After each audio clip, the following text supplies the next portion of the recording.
Hello, everyone. My name is Wakia Yusufu.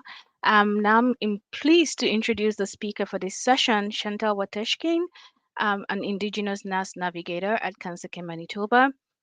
She's going to give the presentation on the navigation process at CancerCare.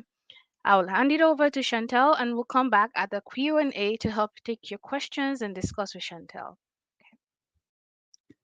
Thank you, Bakia. Hi, my name is Chantal Wahteeshkin, and I am the Indigenous Nurse Navigator with CancerCare Manitoba. I am Anishinaabe from Namegusisagegun First Nation in the Robinson Superior Treaty Territory of Northwestern Ontario.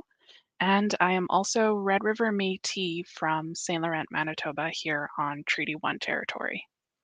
I'm here to talk to you today about bridging the gap, a diagnosis of cancer and navigation in Indigenous communities. Thank you for having me and for being here this morning. Let's get into it. To start, in planning for this presentation, the Planning Committee provided me with the Health Equity Resource for Presenters. This resource was provided to all presenters to help us know and reflect on how the topics and content we cover can have good and bad effects on people or populations that are underserved. I'm committed to ensuring I'm committed to ensuring equity in the care that we provide here at CancerCare and to advancing Indigenous health. So my hope today is that by the end of this talk, that you'll understand what nurse navigation is and how we can help you. You'll also learn how nurse navigation is different in Indigenous communities, what services and resources are available to you and your family, and at least one way all nurse navigators make sure your care respects your culture and values. So I'm sure some of you are here today and you don't know what nurse navigation is, and that is absolutely okay because that's why I'm here. So as nurse navigators, we are nurses who specialize in helping people with cancer. Our job is to guide you through the cancer journey. So everyone in Manitoba and in the Kivalliq region of Nunavut can have access to a nurse navigator. Unfortunately, everyone with cancer or with a suspected cancer is not automatically put in contact with us. But in saying that, there is good news. You can get in contact with us yourself, which I will tell you how to do a little bit later. So our goal as nurse navigators is to make your cancer experience easier by connecting you with the right care and supports from the moment cancer is suspected. So we can help you understand why certain tests and scans are needed, how to manage certain symptoms, and when to seek further care. We also collaborate with primary care providers, so whether that be family doctors, nursing stations, our own in-house family doctors that we have at CancerCare or health centers to coordinate things like those tests and scans that I just mentioned. We make sure that everything is organized so you don't have to worry about the details. It's no secret that cancer can be a very difficult journey, and we want to make sure that you don't have to go through it alone. We're here to help you and your family have a better quality of life through an already difficult process. Um, we as nurse navigators work in different areas across the province, including rural nurse navigators, Winnipeg nurse navigators, and an Indigenous nurse navigator. So we'll talk about that a little more in these next slides. So as I mentioned, we have rural nurse navigators who are located within the 4 health regions outside of Winnipeg. So that includes Interlake Eastern, Southern Health, Northern Health, and Prairie Mountain Health. They're here to help you from the moment that cancer is first suspected and they support you through every step of the cancer journey. This map might be a little hard to see, but they show you the different health regions that we have here in the province. At the top in orange, the very big area that we see, that is the area supported by Northern Health. And then in the brown on the side there, we have Prairie Mountain Health.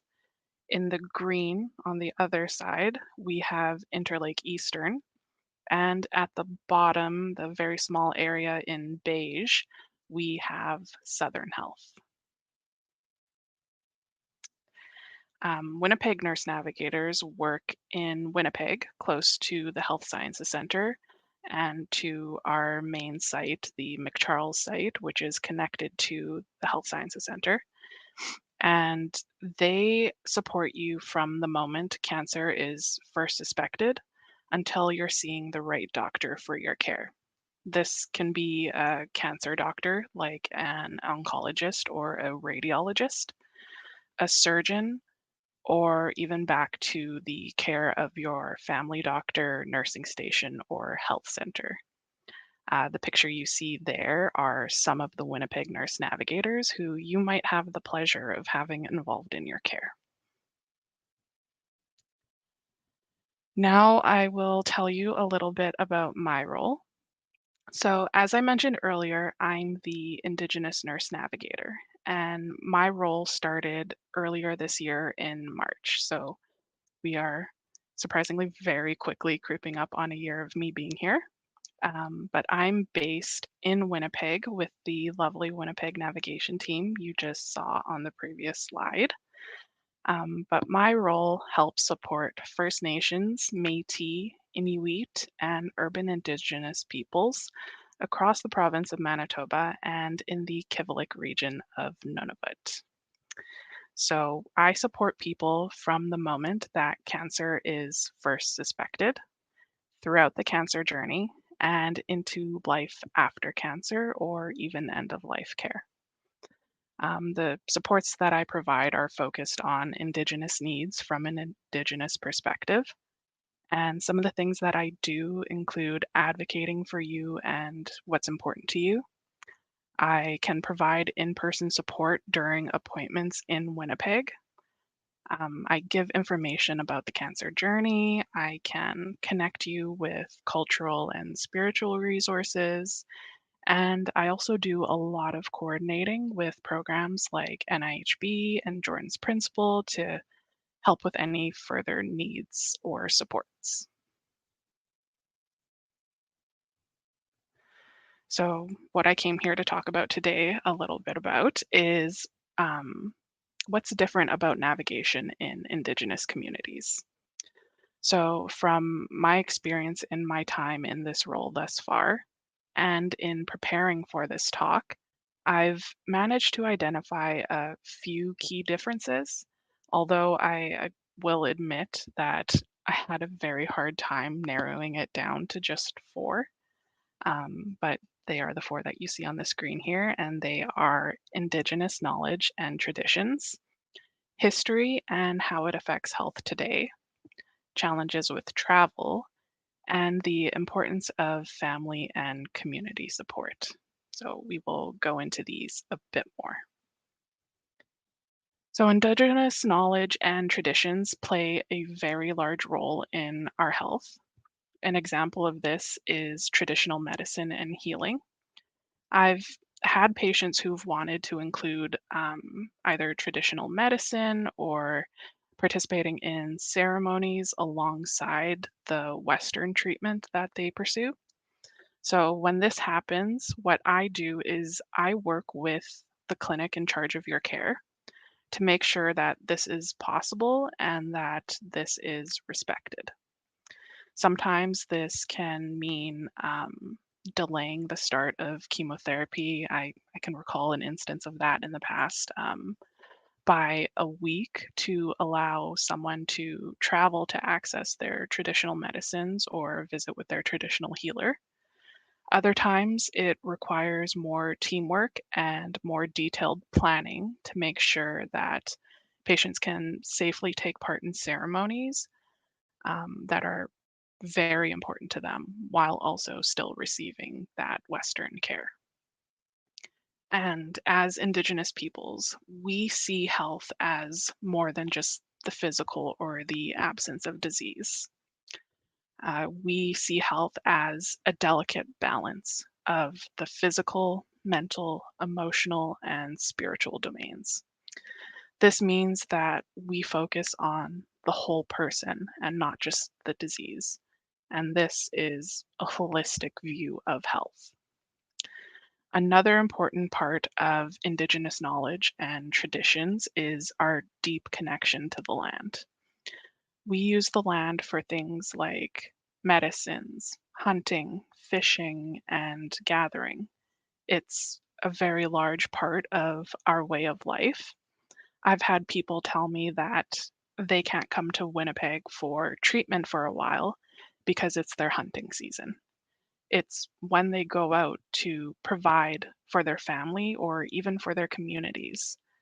This is such an important part of our lives that needs to be respected in our care. So, when we talk about history and how it affects health today, um, it's important to recognize the impact of colonization. Colonization has not only shaped how our healthcare system works, but it's also created health challenges that still affect our communities to this day. For example, people living in remote communities often don't have the same access to healthcare as people who live in cities. Or even if you do live in a city with access to healthcare, you might still face challenges like bias and prejudice when you're trying to get the care that you need. In some communities, there also might not be a regular doctor who keeps coming back to the community. And this can make it really hard to not only build trust, but to get consistent, reliable care. There are also very serious differences in health outcomes experienced by Indigenous peoples versus non Indigenous people. An example of this is late stage disease. So, this is where cancer is diagnosed only after it's already spread to other parts of the body. An example is if you have breast cancer that started in the breast but has spread to the lungs or the brain or the bones before it's found. Unfortunately, in situations like this where cancer has spread to other parts of the body than where it started, this makes treatment more difficult. I would say that one of the largest barriers that I face daily in my role supporting Indigenous peoples throughout the cancer journey is the challenges with travel. There are many programs that I work with, like NIHB and Jordan's Principle, to help arrange travel. This often takes hours on the phone, getting letters of support, and making sure that appointment details are sent to the nursing stations or health centers. Believe it or not, this process gets even more difficult when I need to extend someone's stay in the city for medical reasons. Another major challenge I face is that Métis and non-status First Nations people don't have the same travel coverage as First Nations and Inuit people do. For people covered under NIHB or Jordan's Principle, yes, it is a lot of time to coordinate, but there is a very clear outline for what I need to do. For Métis and non-status First Nations, it becomes less clear, and I often have to search for other resources to help with travel costs. Another big issue is unexpected delays, so bad weather. We can think that we've planned for everything for someone to come down to the city, but sometimes snowstorms or fog cancel flights or make it difficult to leave a community. There is also often the unthought of physical challenges of traveling on often rough roads, especially when someone is already sick from treatment. These are very real struggles that many Indigenous peoples face, but they are often not considered when thinking about cancer care or healthcare in general. Finally, family and community support is a major difference in providing nurse navigation support for Indigenous communities. You might think if someone needs to travel for cancer treatment or healthcare in general, they should automatically be allowed to have an escort, but that's unfortunately not always the case. Often, I have to work with the clinics to get letters of support, which I can then provide to NIHB to help arrange for someone to bring an escort with them. If a person has young children, there's even more coordination needed, uh, since Jordan's principal is responsible for covering the costs of having children travel with their parent or caregiver.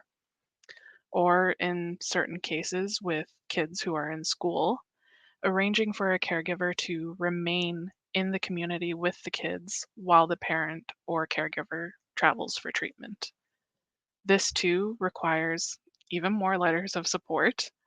Um, I like to think that since I've been in my role, I've really helped our clinics improve their ability to write these letters by definitely giving them a lot of opportunity to do so. um, but I'm joking, of course, they've always been very good at writing these letters. Another important point is that decisions aren't always made alone. In fact, I feel like they're rarely made alone. While the patient ultimately has the final say, many people I work with want input from their families, their loved ones, and their communities. Family and community support plays a bigger role in decision making. With this, they also need to have the right information and support to help the person make the best decision possible for them. Now, I know some of you are probably sitting there thinking, boy, this girl talks a lot. When's she going to tell me how I can get connected to this? I'm going to do that now. So, for rural areas, it depends on which region your community is in. So, for example, if you're in Wasagamak, you would call the Interlake Eastern number that you see on the screen. If you're in Long Plain, you would call Southern Health. Um, don't worry if you happen to call the wrong region because we'll make sure you get connected to the right place. If you're in Winnipeg or Churchill or in the Kivalliq region of Nunavut, you can call the number on the right side of the screen, which is the Winnipeg navigation number. Just tell whoever you speak to that you're wanting to self-refer, and then if you're First Nations, Métis, Inuit, or Urban Indigenous, and you want to be connected to me, you will also call the Winnipeg navigation number. And whenever you speak to someone, you just clarify that you're wanting connection to me specifically. And what we'll do is just get some basic information from you, like your name, birth date, and your public health number, so your PHIN number, which is the 9-digit number on your health card. And then we'll get back to you.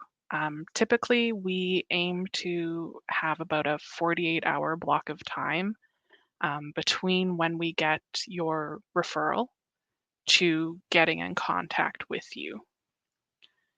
So that's how you get in contact. And I will leave this here for just a second to allow anyone to take down the numbers or take a picture. Okay, I'm gonna move on. So over the next few slides, I'm just gonna quickly go over some of the resources we have here at CancerCare Manitoba. First, we have the patient and family support services. They offer several helpful programs, as you can see, like support groups, counseling, peer support, patient education, the Center for Hope and Healing, and the Patient and Family Resource Center. The picture that you see on the right there is of our Patient and Family Resource Center, which is located at our main McCharles site, which is the one connected to Health Sciences Center. It's obviously, as you can see, a very cozy space where you can sit and relax and even read a book while maybe you're waiting between appointments or waiting for an appointment. Next is psychosocial oncology. So, as I had mentioned on the previous slide, counseling, which is part of the patient and family support services. It's made up of different professionals. Their services are offered at no cost and are part of the care provided to patients and loved ones. The staff is trained to help with coping with the emotional, psychological, social, and spiritual stresses that often come up with cancer and cancer treatment. Some of the services they offer includes individual, couples, and family counseling, and they also help coordinate a number of different support groups and programs.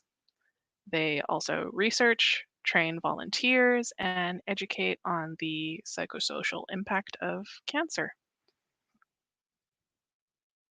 Oh, and it's no cost. That's another important thing. There's also the Hope and Healing program.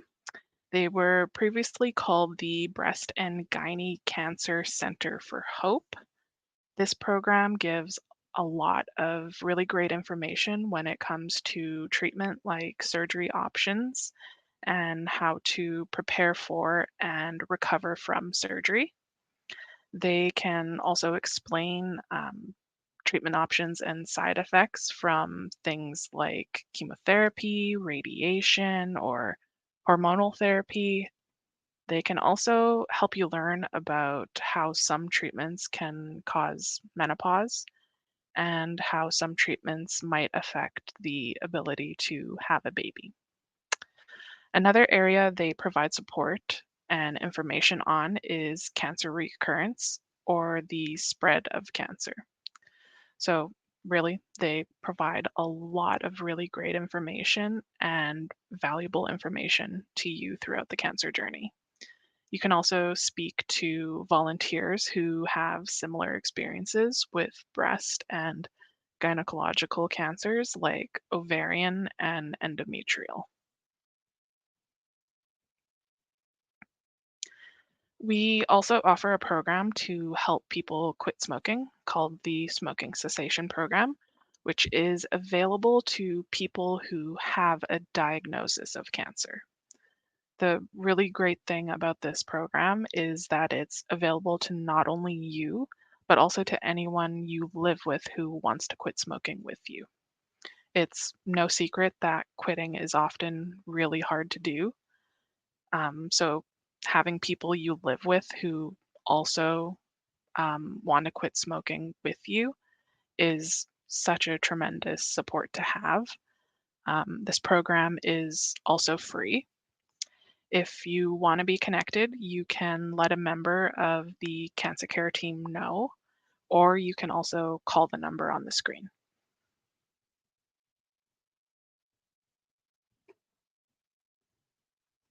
We also have the adolescents and young adult program for people between the ages of 15 to 39 who are dealing with a suspected or new diagnosis of cancer.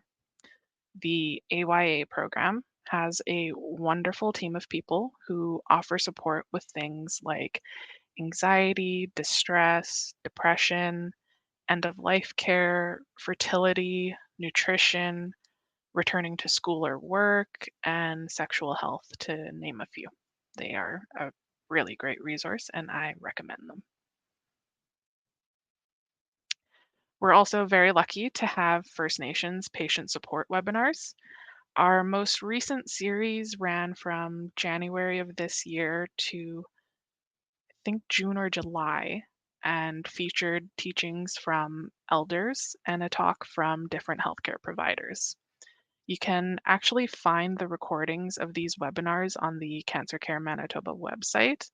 And if you have the ability, I highly recommend watching them. They were some amazing talks. Also, another great gem that we have here is the Urgent Cancer Care Clinic. If you're in Winnipeg and think that you need medical care, whether you live here or you're just here for an appointment, don't hesitate to contact them. Unlike emergency departments, though, they are appointment based, so you have to make an appointment in advance, and they are not open 24/7. So it's best to reach out first thing in the morning to make sure that you can be seen that day. They can help with things like pain, managing your cancer symptoms, or symptoms from your cancer treatment. They are open Monday to Friday from 8 a.m. to 4 p.m. And they are again located at our McCharles site, which is on 675 McDermott, or connected to the Health Sciences Center. We also have an education and liaison nurse for health equity. He works with patients, families, and healthcare providers to address any extra needs you may have during the cancer journey.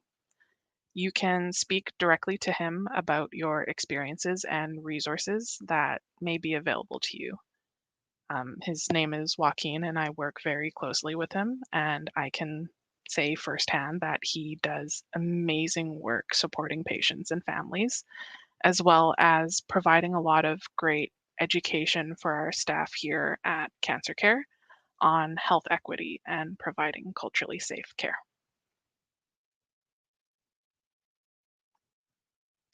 So, speaking of culturally safe care, we as nurse navigators at CancerCare Manitoba all strive to provide culturally safe care.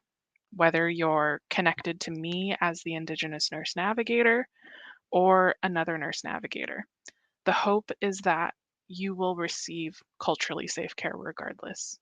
One way our nurse navigators provide this is through being aware of our own beliefs and actions and reflecting on them. Our nurse navigators are open about when they don't have all the answers and are willing to ask for help when needed.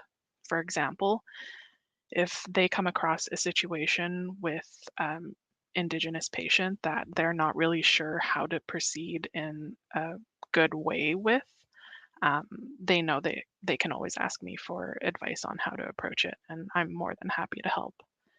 Another way we ensure culturally safe care is through our commitment to holistic care. We don't just focus on your physical health, but we also care about how you're feeling mentally, emotionally, and spiritually. We make sure we're taking care of your overall well being and not just your physical body.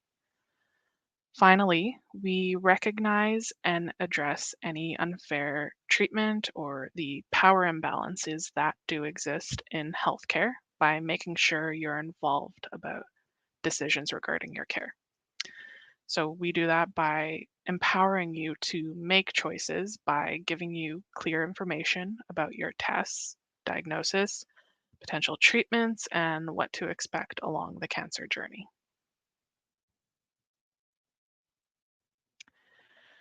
So, what are some of the key takeaways from this talk that I'm hoping you got? Nurse navigators are available to everyone in Manitoba and in the Kivalliq region of Nunavut. You don't need to wait for a doctor to refer you if you or a loved one is in need of support navigating the cancer care system. Also, my role as the Indigenous nurse navigator does exist. Unfortunately, there is only one of me for now. And all nurse navigators strive to provide culturally safe care. Also, there are many resources available here at CancerCare. All you have to do is just ask, and we are more than happy to point you in the right direction. Merci, miigwech. Thank you.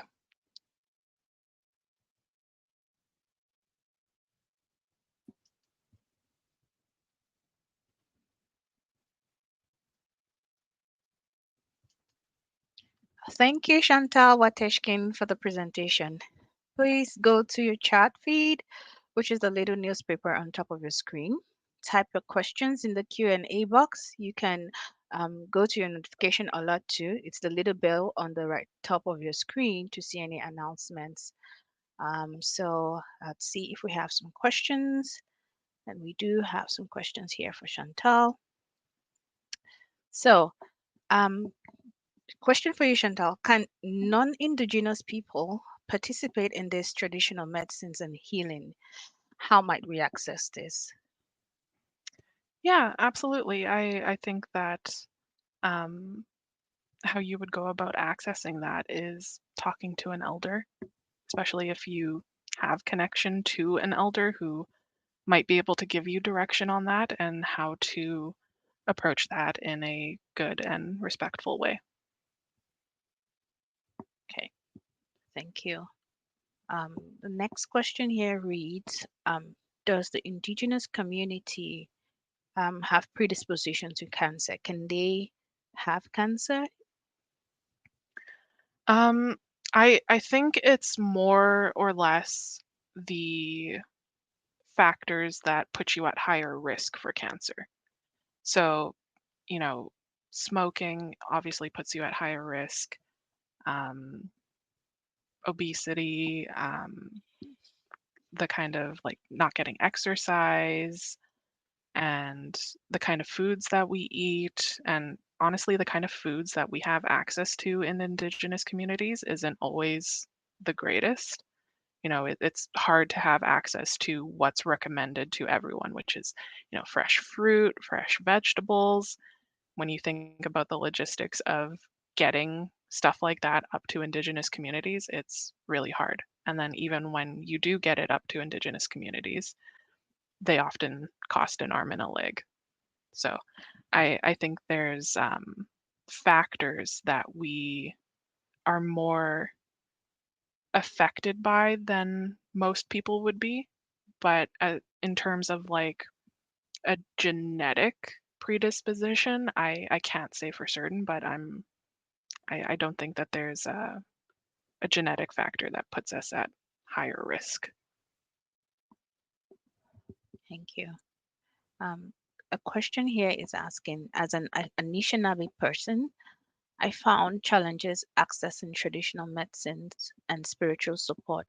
Now that I am not a patient and my daughter is now navigating cancer care, as she was diagnosed recently, I am glad that there is an Indigenous navigator. It's just like it's a comment. Yes, Okay, absolutely. And I completely understand how difficult it can be to access traditional medicines and that kind of spiritual support, because not everyone does have connection to elders or knows how to reach out to even begin asking those questions. So I'm I'd be happy to help if your daughter okay, needs any help. And wishing you all the right. best. Okay, the next question here is asking, is there counseling and support for immediate family members, spouse, children, sisters, and brothers who live in rural and northern areas through Zoom or phone calls? Yes, there is. So the counseling support that I mentioned, the psychosocial oncology, they are available not only to patients, but to family members. So, like you mentioned, spouses, children's, sisters, brothers, and it is available virtually as well. So, that is a wonderful resource that we have. Okay, I think we're, I don't see any more questions. So, well, thank you, Chantal Wateschkin, again.